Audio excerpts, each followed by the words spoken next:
What's good, my little community? Welcome back to another lovely, beautiful, sexy, amazing video with the equally lovely, equally beautiful, equally sexy, and equally amazing lit tie. You already know what time it is. Now let's go. Now guys, I'm back with another album review, and today we're going to be looking at none other than Headie One and his latest project called Too Loyal for My Own Good. And I gotta be honest, I don't know what it was, but I was just not feeling it.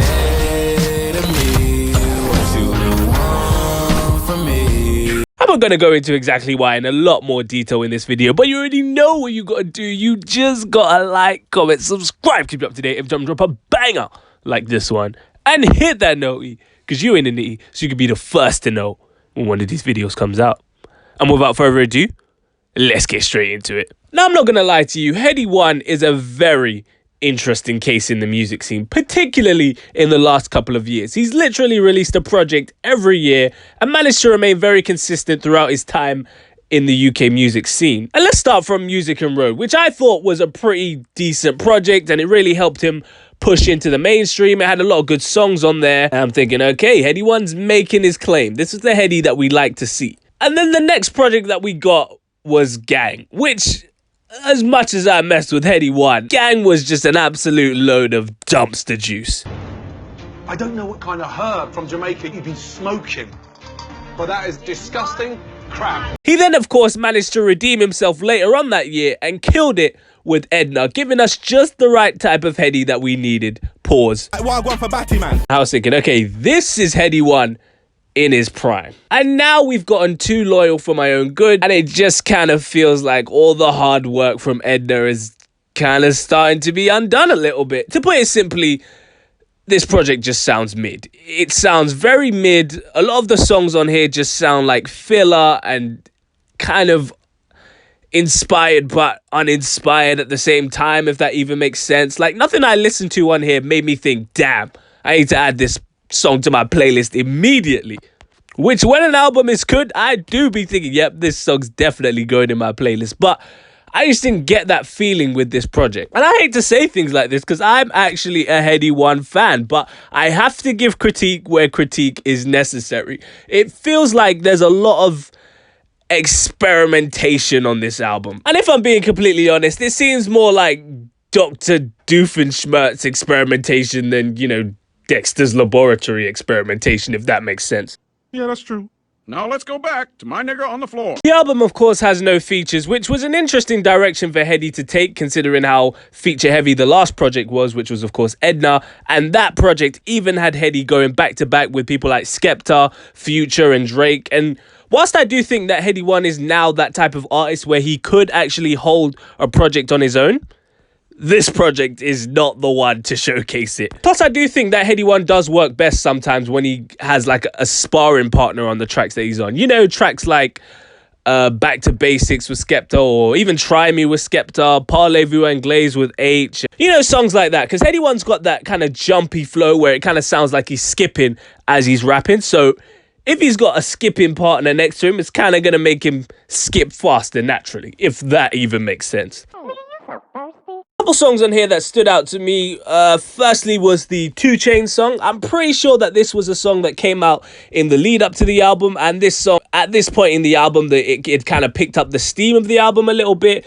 We actually got an opera sounding beat in the background, and I can't lie, the interpolation of that was with the drill beat was actually working, and I did like some of the cheeky bars that Headie One was using in this song. We, of course, had Cry, which was an extreme beat switch here, and this song sounded very heartfelt, and Headie One came on the song.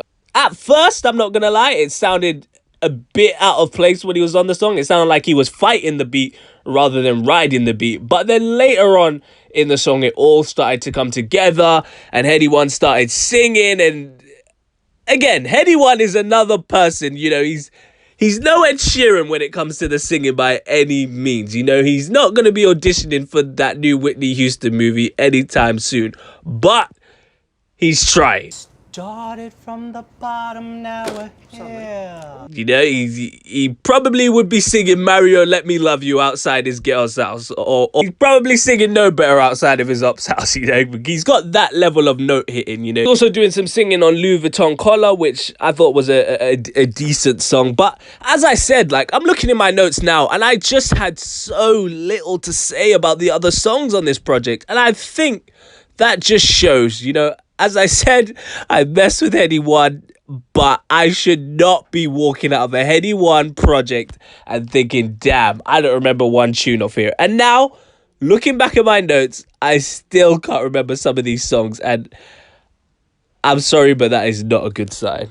Overall, I just think that this Headie One album tried to do too much and just ended up doing nothing at all. Of course, he is touching on interesting topics about his success, about his life of crime and all stuff like that. But when we don't have the quality of songs that we usually expect from someone like Headie One to get you invested in this story that he's trying to tell, it really takes you out of the experience. You might be reading the best story in the world, but if the pages on it are all covered in maggots, it's kind of going to take you away from the experience a little bit.